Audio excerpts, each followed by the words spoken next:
Hello everyone, स्वागत है आपका अभी क्लासेस में। और मेरा नाम अजीत कुमार है और मैं आप सबों के लिए एक विशेष प्रकार का वीडियो लेकर आया हूं। तो ये पूरा वीडियो किन बच्चों के लिए है पहले मैं आपको ये बता देता हूं। तो अगर आप 10th में हैं, यानी कि अगर आप क्लास 10th में 10वीं में हैं और अपने बोर्ड परीक्षा की तैयारी कर रहे हैं, किस बोर्ड के लिए है मेनली, ये तो जैक बोर्ड के लिए है। और अगर आप दूसरे बोर्ड से हैं तो भी आप इस पूरे वीडियो को देख सकते हैं कि परीक्षाओं में किसी भी सवाल का जवाब किस प्रकार से लिखना है, क्योंकि ये पूरा ही नोट्स जो है वो मैंने अपने हाथों से लिख करके तैयार किया है, ताकि आप ये समझ सके कि परीक्षा में सवालों का जवाब हमें किस प्रकार से लिखना चाहिए। तो आप इस पूरे वीडियो को लास्ट तक देखिएगा और इन सभी सवालों का जवाब भी आपको कॉपी में लिखना है।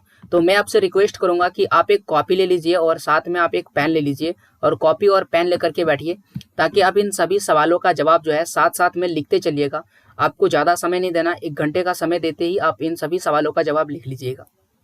ओके, तो ये है क्या, मैं आपको, अगर आप थंबनेल देख के समझ चुके हैं तो वीडियो को स्किप करके आगे बढ़ सकते हैं, हालांकि मैं आपको समझाने वाला हूँ। तो देखिए ये है क्या, पूरी तरह से आप समझिए पहले ही। देखिए जैक कोई भी बोर्ड जो होती है ना, वो तो परीक्षा होने से पहले बच्चों के लिए एक जो है मॉडल सेट जारी करती है। तो जैक बोर्ड भी मॉडल सेट जारी करती है, बट इस बार जो है हमारा कुछ सिलेबस जो है वह घटा दिया गया है। तो इसमें 25% सिलेबस घटाने के बाद जो हमारा सिलेबस बनता है उसका ये मॉडल सेट है। और इस मॉडल में जो है ये क्वेश्चन भी आपको दिया गया, तो ये मॉडल सेट का क्वेश्चन पेपर है। ओके ना। और इन सभी क्वेश्चन पेपर का मैं आपको आंसर अपने हाथों से लिख के बताने वाला हूँ कि आपको एग्जाम में कैसे लिखना है और किसी भी सवाल का जवाब एक सटीक वे में कैसे दे सकते हैं, ताकि आपको पूरा का पूरा नंबर मिल जाए। और साथ ही साथ ये जो मॉडल क्वेश्चन पेपर है, अगर आप इसका क्वेश्चन देखना चाहते हैं तो ये वाला जो बुक है आप जो है अगर आपके पास है तो सॉरी, तो अगर आपके पास ये वाला बुक है तो बहुत अच्छी बात है, नहीं है तो आपको खरीदने कोई जरूरत नहीं है। इन सभी बुक्स का मैं आपको क्वेश्चन भी दिखाने वाला हूं और साथ ही साथ मैं आपको आंसर भी आपको लिखाने वाला हूं। तो आपको कोई जरूरत नहीं है अलग से ये वाली किताब खरीदने के लिए। Model question paper JAC board के ऑफिशियल वेबसाइट पर अवेलेबल है, वहां से आप उसे डाउनलोड भी कर सकते हैं अगर आपको इन सभी क्वेश्चन का पीडीएफ चाहिए। ठीक है, तो ये देख सकते हैं ये मॉडल क्वेश्चन पेपर का पहला सेट है। ऐसे करते करते मैं आपको पांचों का पांचों सेट के क्वेश्चन का आंसर आपको अवेलेबल कराऊंगा। तो आइए एक एक करके सवाल का जवाब देखते हैं। सबसे पहले आपको आवश्यक निर्देश दे देता हूं कि मैंने सवाल का जवाब कैसे लिखा है। तो देखिए जो हमारा बोर्ड है उसने कहा है कि 1 नंबर से जो 7 नंबर का सवाल है उसमें जो है ये प्रत्येक क्वेश्चन जो है वो 2 नंबर के लिए दिया गया है और इसमें से कोई भी 5 सवाल का जवाब आपको देना है। लेकिन मैं आपको सातों के सातों सवाल का जवाब लिख दूंगा, इसमें से कोई भी 5 आपको इजी लगेगा तो आप उसे याद कर सकते हैं। और मेरा रिक्वेस्ट रहेगा कि आप 7 के 7 सवाल याद कर लीजिए, इससे होगा कि आपकी तैयारी और भी बेस्ट होता चला जाएगा। ओके, उसके बाद अगर आप 8 नंबर से 14 नंबर तक के सवाल देखिएगा तो ये 3 नंबर के सवाल है। इनमें से भी आपको केवल 5 प्रश्न का जवाब देना और वह भी 50 शब्द में। और यहाँ पर 1 नंबर से 7 नंबर तक के सवाल का जवाब आपको केवल और केवल 1 वाक्य में देना, उससे ज्यादा शब्द आपको लिखने की जरूरत नहीं है। साथ ही साथ अगर आप क्वेश्चंस में आगे बढ़ते हैं तो 15 नंबर से लेकर के 14 नंबर तक का जो सवाल है वह 5 नंबर के लिए है और इनमें से कोई 3 सवाल का जवाब देना है। लेकिन मैंने आपके लिए सारे सवाल का जवाब लिखा है और वह भी कितने शब्दों में, 100 शब्द में आपको अधिकतम जाना है, इससे अधिक आपको नहीं जाना। तो ये इंस्ट्रक्शंस दिए रहते हैं और इसी इंस्ट्रक्शंस के हिसाब से मैंने आपके लिए जो है सॉल्यूशन वो तैयार किया है, ताकि आप परीक्षा में एक बेहतर सटीक आंसर लिख के आए और आपको अधिक से अधिक मार्क्स जो है वो मिल सके। तो मेरा रिक्वेस्ट है आप इस पूरे वीडियो को देखिए और प्लीज आप एक कॉपी और कलम लेके बैठिए, ताकि आप इन सभी सवालों का जवाब जो है वो लिख सके। आइए एक एक करके सवाल को पढ़ते हैं और जवाब मैं आपको बताते चलता हूँ। तो सबसे पहला सवाल देखते हैं। ओके, मैं क्वेश्चन को ऊपर कर लेता हूँ, कोई टेंशन मत लीजिएगा, आप आराम से लिख सकते हैं। मैं इसका पीडीएफ जो है वो अवेलेबल नहीं कराऊंगा, मैं आपको पहले ही बोल देता हूं। आप पूरा वीडियो देखिए और क्वेश्चंस का आंसर क्या कीजिए, लिखिए, क्योंकि पीडीएफ अगर हम बच्चों को अवेलेबल कराते हैं तो वो मोबाइल में रह जाता है और कॉपी में बच्चे लिखते नहीं है, इसीलिए। ओके, चलिए, तो पहला सवाल है सेट 1 का कि ये जो रेंडर पेस्ट है इससे आप क्या समझते हैं, क्या तात्पर्य है, ये क्या होता है। तो किसी भी तरह का सवाल पूछा जा सकता है। यहाँ पर पूछा गया कि रेंडर पेस्ट से क्या तात्पर्य है। तो हिस्ट्री का, अच्छा ये भी बताने भूल गए कि ये सामाजिक विज्ञान का सॉल्यूशन है। तो सामाजिक विज्ञान के क्वेश्चन का आंसर मैं आपको बता रहा हूँ। आइए तो पहले सवाल का जवाब देख लेते हैं। रेंडर पेस्ट क्या है। तो रेंडर पेस्ट कुछ नहीं, ये मवेशी में फैलने वाला एक प्लेग था। मवेशी का मतलब होता है जानवर होता है। और अगर आप हिस्ट्री थोड़ा सा भी पढ़ें तो आपको ये जानकारी होगा कि अफ्रीका में जो था वहां पर भेड़ पालते थे, वहां के जो आवासीय लोग रहते थे पशुपालन करते थे, और उन्हीं जानवरों में एक जो है भयानक बीमारी फैल गई जिसे हम मवेशी प्लेग कहते थे, और इसे ही हम शॉर्ट में या फिर इसका इंग्लिश वर्जन है रेंडर पेस्ट प्लेग। ओके, तो इसका जवाब हम लोग एक वाक्य में देंगे।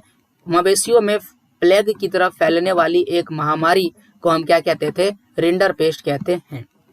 तो पहले सवाल का जवाब हो गया आपको एक शब्द में देना या तो एक वाक्य में देना, क्योंकि ये ज्यादा नहीं, आपको 2 मार्क्स ये क्वेश्चन का आंसर मिलने वाला है, तो 2 मार्क्स आपको इजीली मिल जाएगा। डरने का कोई जरूरत नहीं, आपको ज्यादा लिखने की जरूरत नहीं। बहुत बार बच्चे भरने की कोशिश में ज्यादा लिखने लगते हैं, ज्यादा नहीं लिखना, जितना पूछा जाएगा उतना ही लिखना है। अगला क्वेश्चन है कि औद्योगिक क्रांति सर्वप्रथम कब हुई और कहां पर हुई, ये आपको बताना सबसे पहली बार।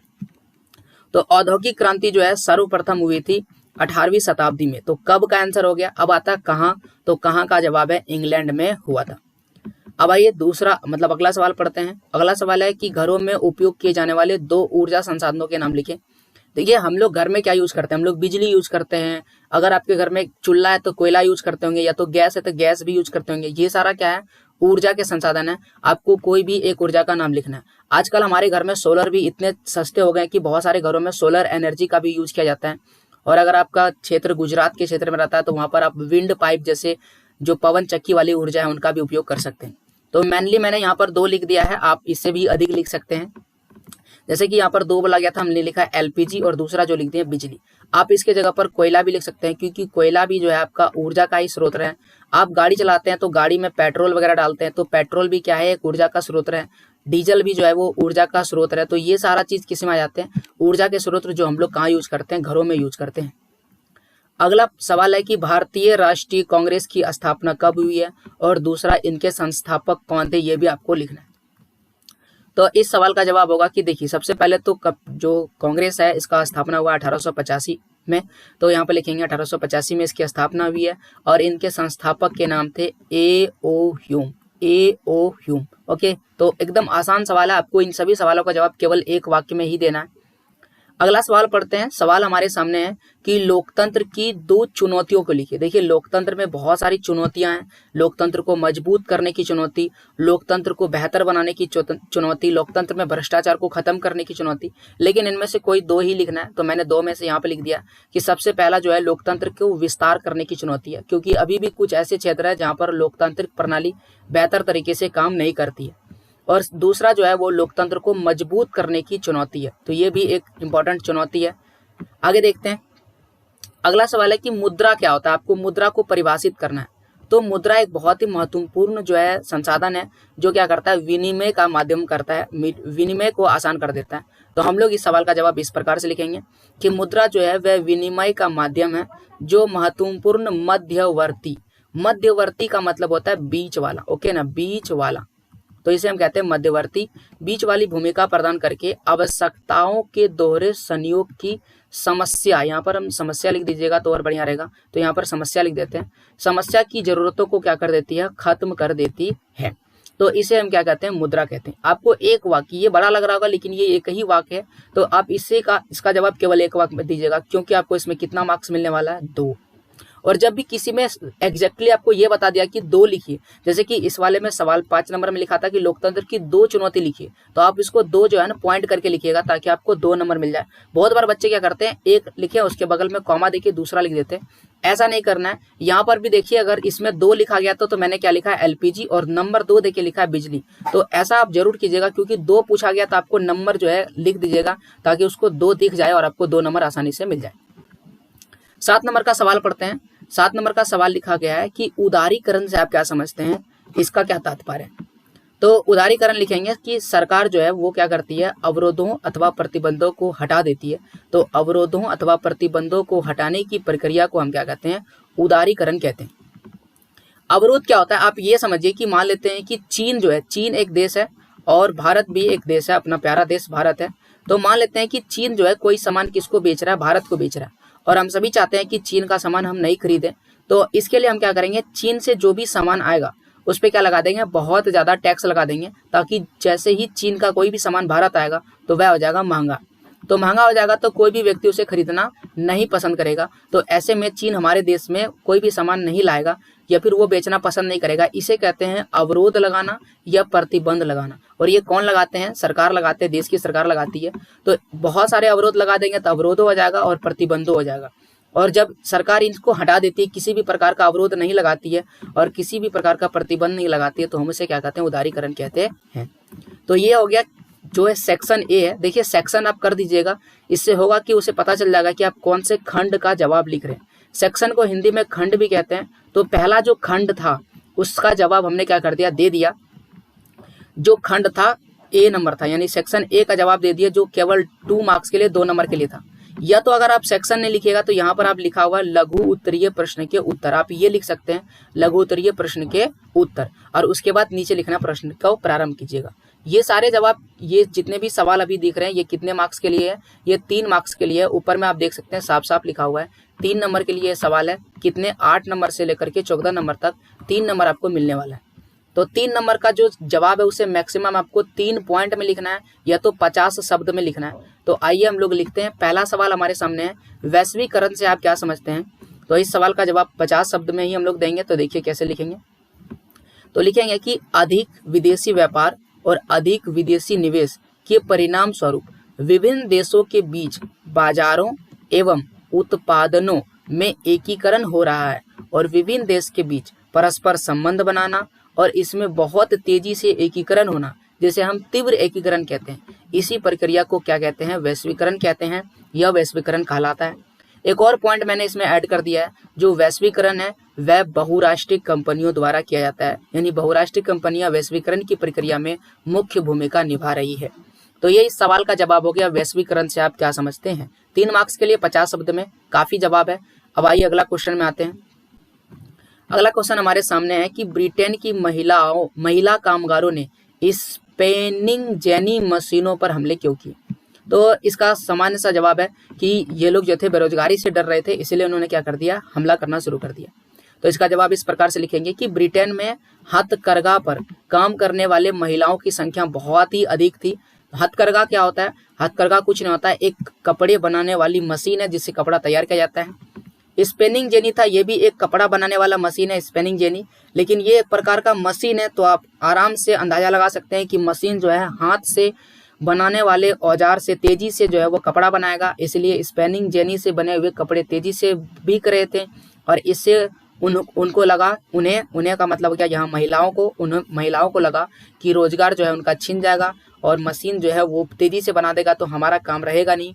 तो इनके डर से, इनको लगा कि हमारा रोजगार छिन जाएगा, इनके डर से ब्रिटेन की महिला कामगारों ने क्या कर दिया, स्पिनिंग जेनी पर हमले करने लगे या स्पिनिंग जेनी पर हमले किए।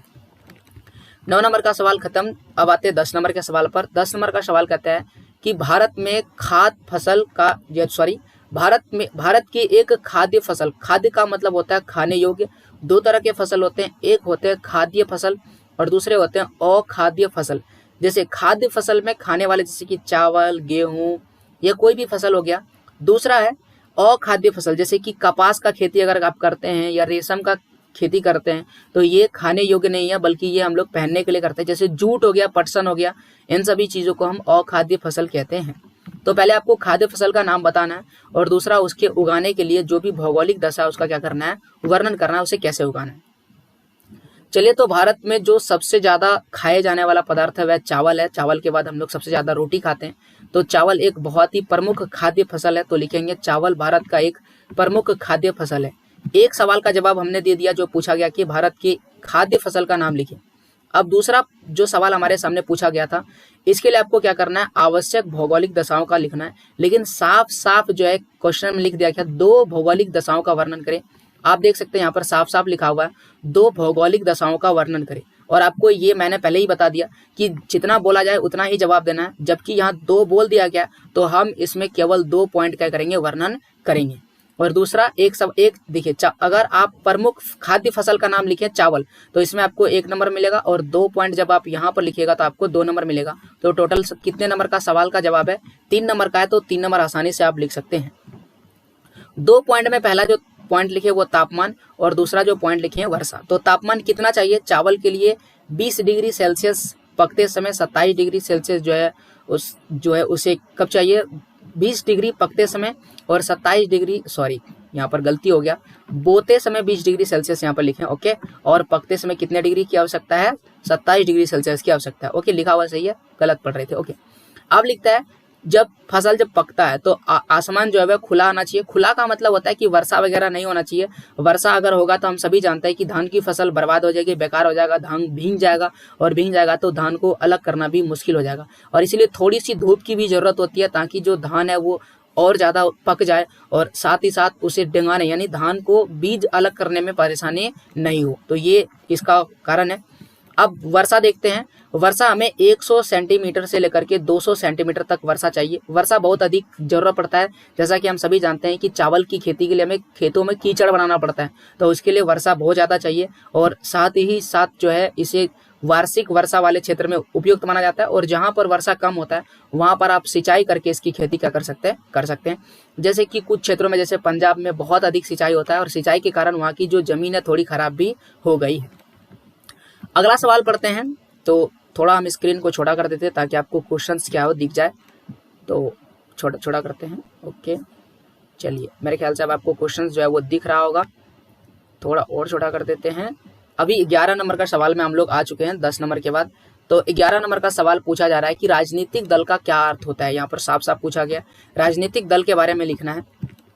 तो आइए देखते हैं राजनीतिक दल का अर्थ क्या होता है। केवल आपको अर्थ बताना है। तो देखिए, राजनीतिक दल लोगों का एक ऐसा संगठित रूप है जो चुनाव लड़ने का काम करते हैं और साथ ही साथ सरकार में राजनीतिक सत्ता हासिल करने के उद्देश्य से काम करते हैं।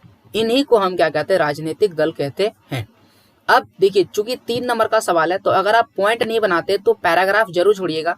तो यहाँ पर मैंने एक पैरा का आंसर दिया है और एक और पैरा मैंने यहाँ पर लिख दिया, तो 2 पैरा हो गया। और साथ ही साथ इसके हम एक अंग का जिक्र कर दिए तो 3 पैरा हो गया। मुख्य रूप से 3 बातें हम राजनीतिक दल के विषय में लिख दिए, इसलिए आपको ये 3 नंबर मिल जाएगा। तो दूसरा जो पैरा लिखे उसमें क्या लिखे, पहले तो हम बता दिए राजनीतिक दल क्या करते हैं।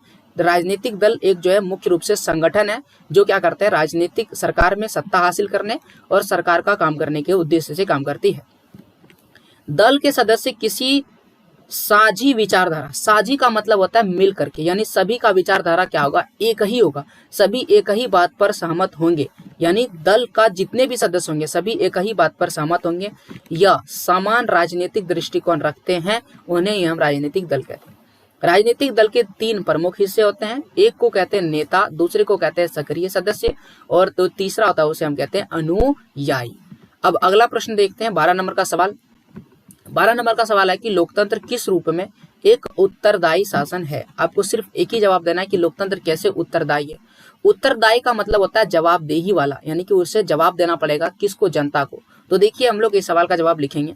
लोकतंत्र जो है जनता द्वारा तथा जनता के लिए शासन व्यवस्था है। हम सभी जानते हैं कि ये किसके लिए, जनता द्वारा चुना गया सरकार है, और ये सरकार किसके लिए बनती है, जनता के लिए बनती है, एक सामान्य सा है। अतः जनता के प्रति ये क्या होती है, उत्तरदायी है, क्योंकि लोकतंत्र व्यवस्था में जनता को सरकार के कार्य, निर्णय एवं नीतियों, वो क्या कार्य कर रहे हैं, कौन से निर्णय ले रहे हैं और कौन कौन सी नीतियां बना रही है, इनके बारे में जानने का अधिकार होता है किसको, जनता का।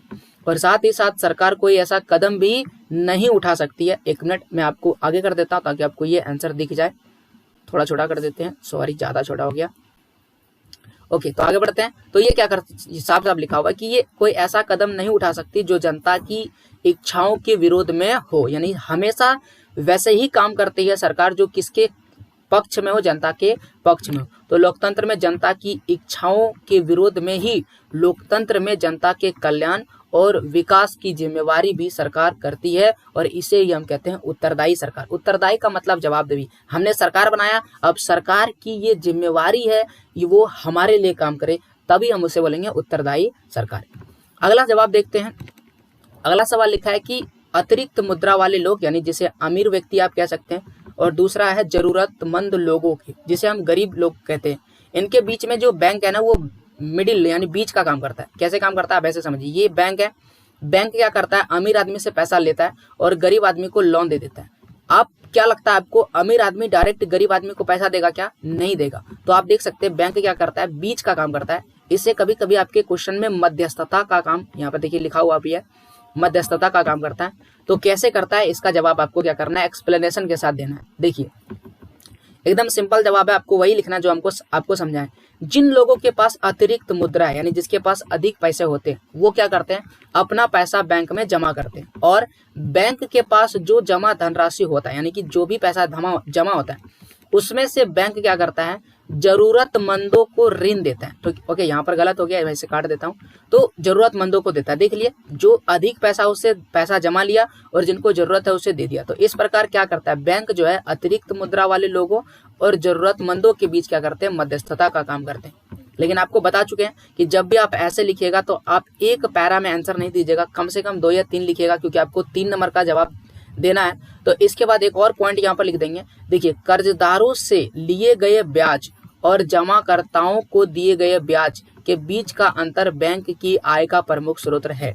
यानी जो कर्जदार है, मान लेते हैं कि जिसने कर्ज लिया उससे 12% का ब्याज लिया फॉर एग्जांपल के लिए, और जिन्होंने पैसा बैंक में जमा किया तो उसको ब्याज देना पड़ेगा, यानी इसे अधिक पैसा देना पड़ेगा।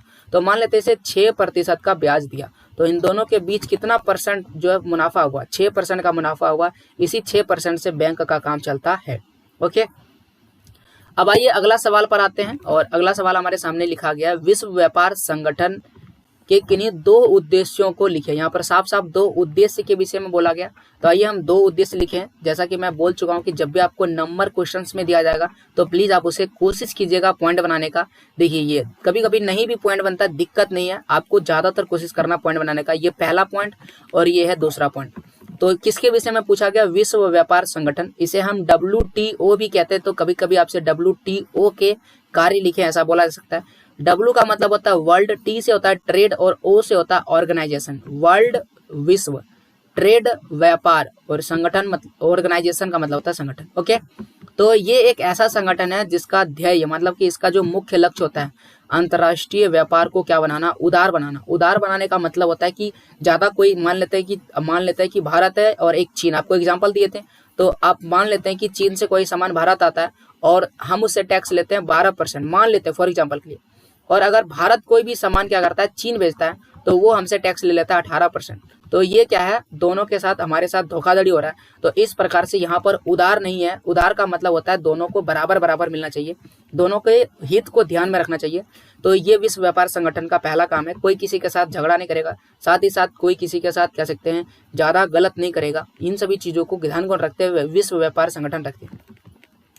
साथ ही साथ ये अगर होता है तो अंतर्राष्ट्रीय व्यापार, यानी कि जो इंटरनेशनल लेवल पर जो होता है, इस पर कुछ नियम कानून बनते हैं, जैसे कि हमें प्लास्टिक का कम से कम यूज करना चाहिए, और विश्व व्यापार संगठन में सभी को क्या होना चाहिए, सभी एक नियमित कीमत लेना चाहिए, इन्हें की सभी कीमत बढ़ा देंगे। और साथ ही साथ समुद्र में कोई व्यापार करने के लिए जा रहा है, जहाज वगैरह, तो उनसे कौन टैक्स ले सकता है, कौन नहीं ले सकता है, इन सभी चीजों पर अलग अलग प्रकार के नियम बनते हैं। तो ये नियम भी कौन बनाते हैं, विश्व व्यापार संगठन ही नियम बनाते हैं, और वह यह भी देखता है कि इन नियमों का पालन हो रहा है या नहीं हो रहा है।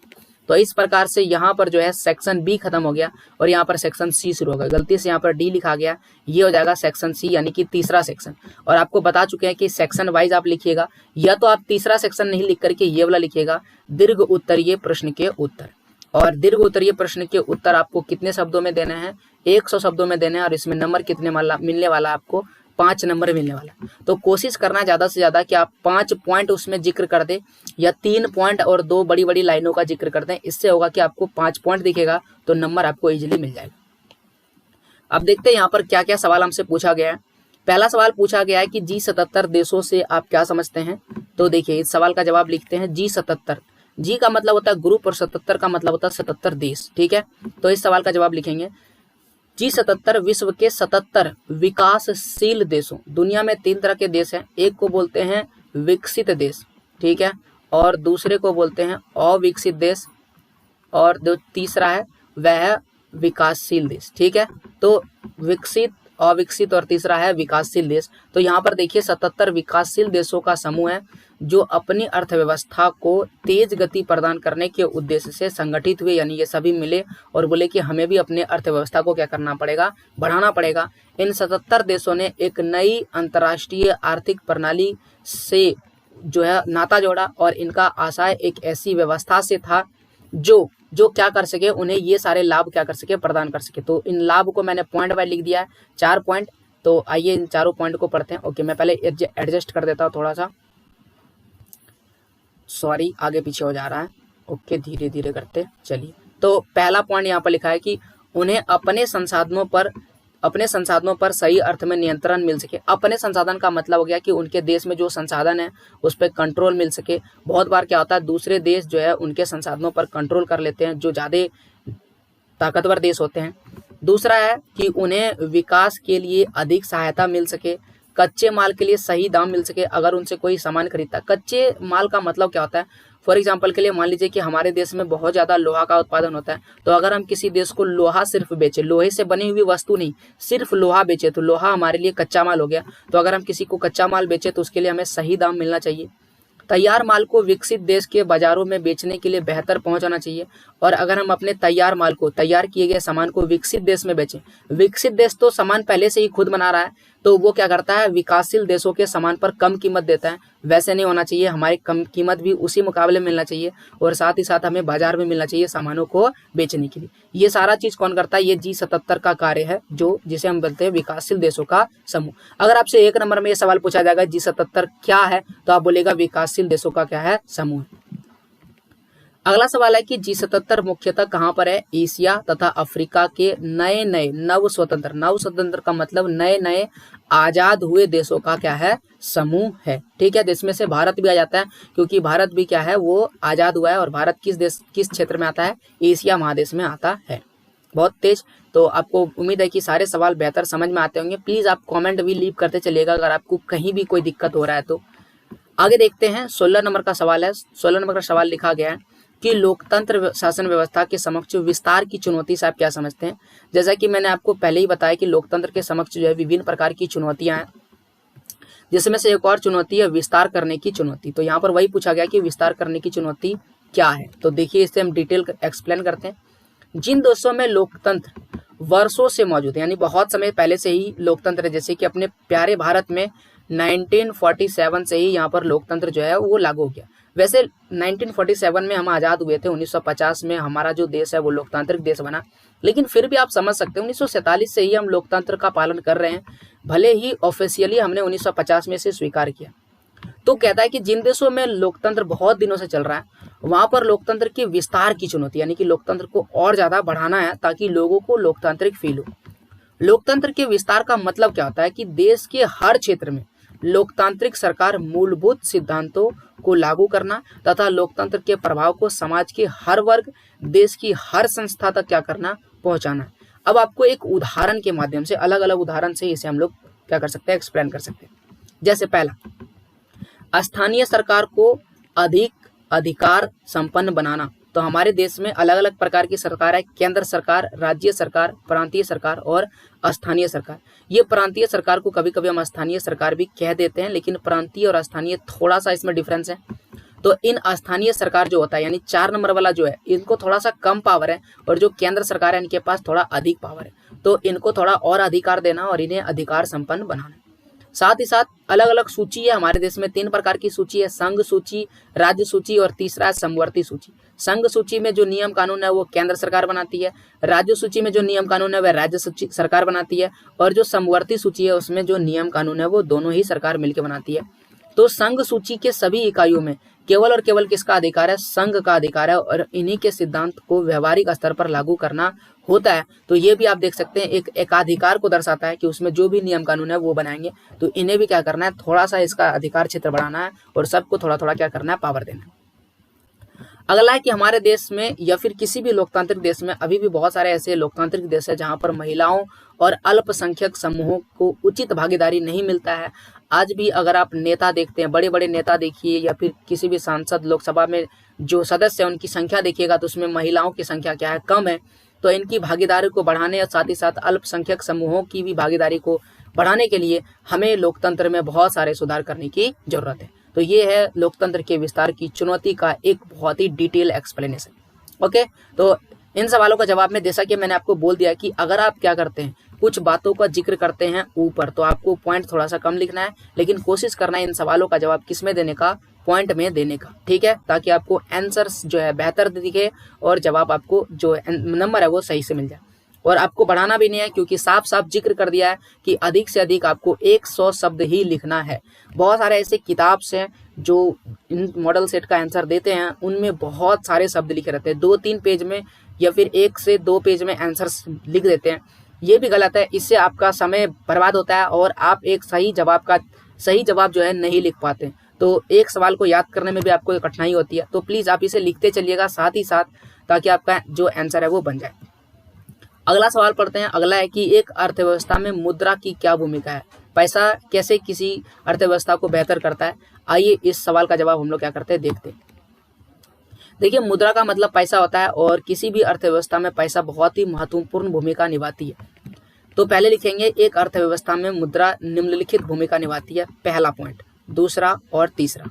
तो पहला लिखता है कि आधुनिक बाजार तंत्र का आधार, यानी कि बाजार तंत्र यानी बाजार में जो भी चीजें हो रहा है, तंत्र का मतलब एक जाल होता है।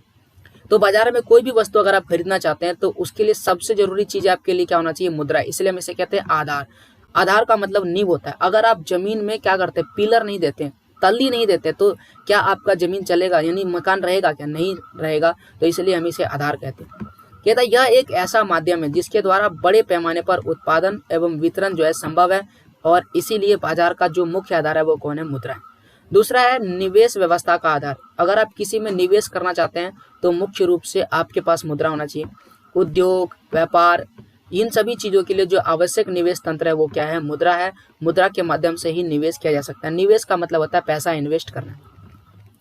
अगला है कि आर्थिक क्रियाओं को प्रोत्साहन देना। आर्थिक क्रिया का मतलब होता है वह क्रियाएं जिनसे हमें पैसा मिलता है, उसे हम आर्थिक क्रिया कहते हैं। जिन कामों से पैसा मिलता है उसे आर्थिक क्रिया कहते हैं। तो आर्थिक क्रियाओं को प्रोत्साहन देना किनका काम है, ये भी मुद्रा का काम है। चौथा पॉइंट लिख देते हैं, पूंजी निर्माण में सहायक। पूंजी निर्माण का मतलब क्या होता है, पूंजी का मतलब होता है, देखिए अगर आप पैसे को, अगर कोई भी चीज मान लेते हैं कि आपके पास ढेर सारा चावल है, तो क्या आप चावल को जमा करके रख सकते हैं क्या, नहीं जमा करके रख सकते हैं। क्यों, क्योंकि ये कुछ दिन के बाद सड़ सकता है, खराब हो सकता है 5 साल 10 साल के बाद। लेकिन आप पूंजी के रूप में क्या कर सकते हैं, मुद्रा को रख सकते हैं। मुद्रा एक ऐसी संपत्ति है जिसके माध्यम से पूंजी का निर्माण किया जा सकता है। दूसरा है वस्तु विनिमय के दोष से मुक्त करना। दुनिया में जब मुद्रा नहीं थी तो वस्तु विनिमय प्रणाली थी, जिससे बहुत सारा खतरा होता था। बहुत सारी चीज़ों को पैसा अछते सामान वस्तु होते हुए भी हम लोग नहीं खरीद सकते हैं। इसे हम कहते हैं वस्तु विनिमय का दोष। तो आधुनिक मुद्रा का जब व्यवस्था आ गया तो हमने वस्तु विनिमय का जो दोष है उसे समाप्त कर दिया, पूरी तरह से अर्थव्यवस्था इससे मुक्त हो गया। तो ये है मुद्रा का कार्य, और इसे मैंने 5 पॉइंट्स में लिखा। जैसा कि मैंने आपको बताया कि जब संभव हो सके पॉइंट जरूर आप बनाइएगा, तो इसमें मैंने क्या कर दिया, पॉइंट बना दिया। अगला सवाल हमारे सामने है, तो अगले सवाल का जवाब लिखते हैं। अगला सवाल है कि सौर ऊर्जा का भविष्य क्या है, भारत में उज्जवल है, क्यों। ठीक है, तो भारत में सौर ऊर्जा अच्छा चल सकता है, क्या कारण है, भारत में ही सौर ऊर्जा चल सकता है बेहतर तरीके से। कारण आपको बता देते हैं। पहला कारण है कि भारत एक उष्णकटिबंधीय प्रदेश है, और उष्णकटिबंधीय प्रदेश में जो धूप है बहुत ही अच्छा पड़ता है, और सोलर एनर्जी के लिए हमें क्या चाहिए, धूप ही तो चाहिए। धूप से ही उसमें क्या बनती है, बिजली बनती है। ग्रामीण इलाकों की बात करें या दूर दराज के ऐसे क्षेत्र की बात करें जहां पर जो है बिजली पहुंचाना असंभव है, जैसे पहाड़ी क्षेत्र ले लीजिए, बीचों बीच जंगल के, या फिर एक बड़ी नदी के किनारे बसा हुआ क्षेत्र, तो उन सभी क्षेत्रों में क्या होता है, बिजली पहुंचाना थोड़ा सा असंभव हो जाता है। तो वहां पर हम क्या कर सकते हैं, सौर ऊर्जा को पहुंचा सकते हैं, वहां पर ही बिजली बना के वो लोग यूज कर सकते हैं। इससे गांव वाले भी खुश हो जाएंगे और सोलर एनर्जी भी बहुत तेजी से बढ़ जाएगा। इसीलिए भारत में सौर ऊर्जा का जो भविष्य है वो थोड़ा बेहतर है। अगला है कि सौर ऊर्जा जो है वो भारत के विभिन्न भागों में स्थापित किया जा रहा है बहुत ही तेजी से। इसके लिए जो है कुछ कंपनियां स्थापित की है, सरकार खुद इसमें काम कर रही है। मैं जिस क्षेत्र में रहता हूँ ना, मेरा जो क्षेत्र है वो देवघर में पड़ता है। मैं झारखंड के देवघर जिला में रहता हूँ, बाबा बैद्यनाथ धाम के पास। मेरे बगल में एक तपोवन एरिया, वहाँ पर एक बहुत ही लंबे क्षेत्र में सोलर एनर्जी का प्लांट लगाया हुआ है। अगर आप रंजित सर को फॉलो करते हैं तो रंजित सर के ब्लॉग वाले चैनल में आपने ये जरूर देखा होगा कि जो तपोवन वाला एरिया है वहाँ पर सोलर प्लांट लगाया गया। लगभग मेरे ख्याल से 1 से 2 किलोमीटर के एरिया में सोलर एनर्जी क्या कर दिया गया है, लगा दिया गया है।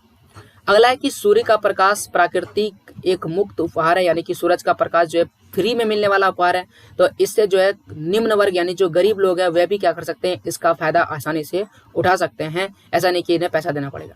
अब देखिए, एक साल में 365 दिन होता है, हम सभी जानते हैं 365 या तो 366 दिन होता है। उसमें से 300 दिन तक हमें धूप मिलता है, और वह भी चमकती धूप। चमकती धूप समझते हैं, चमकती धूप का मतलब एक ऐसा धूप जो बहुत ही तेज लगता है और इससे हमें ज्यादा एनर्जी मिलता है। तो ये एक फायदेमंद है। तो यहाँ पर जो है 5 पॉइंट हो गया, आपको पता है ना 5 पॉइंट ही लिखना है, लेकिन मैंने आपके लिए एक और पॉइंट लिख दिया। तो अगर आपको उन सभी 5 पॉइंट्स में कोई आसान लगे या आप उसे बड़ा करना चाहते हो तो एक और पॉइंट लिख सकते हैं। हालांकि आपको 5 नंबर के सवाल में केवल 5 पॉइंट्स ही क्या करना है, याद करना है।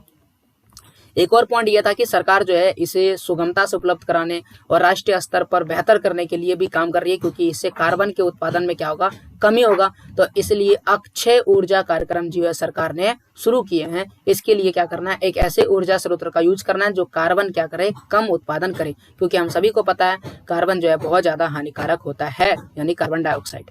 ओके, तो ये था 18 नंबर का सवाल। और इसके बाद 19 नंबर का सवाल जो है वो मानचित्र वाला है, और मानचित्र वाला मैं एक स्पेशल वीडियो लेकर आऊंगा जिसमें सभी मानचित्र को एक बार में एक्सप्लेन करूंगा। तो ये था मेरा वीडियो, कैसा लगा आपको? ये मेरा हाथ से लिखा हुआ नोट्स जो मैंने आपके लिए तैयार किया है। उम्मीद है आपको सारे क्वेश्चंस के आंसर बेहतर समझ में आए होंगे। तो अगर आपको ये पूरा वीडियो समझ में आया तो प्लीज़ मेरे वीडियो को लाइक कीजिए, अपने दोस्तों के साथ शेयर कीजिए, और आप हमें कमेंट करके बताइए कि कैसा लगा। ओके, ताकि मैं ऐसा वीडियोस और आपके लिए लेकर आऊँ। ठीक है, तो आप अपने दोस्तों के लिए भी इसे प्लीज़ शेयर कीजिए। पूरा वीडियो देखने के लिए थैंक यू, लव यू।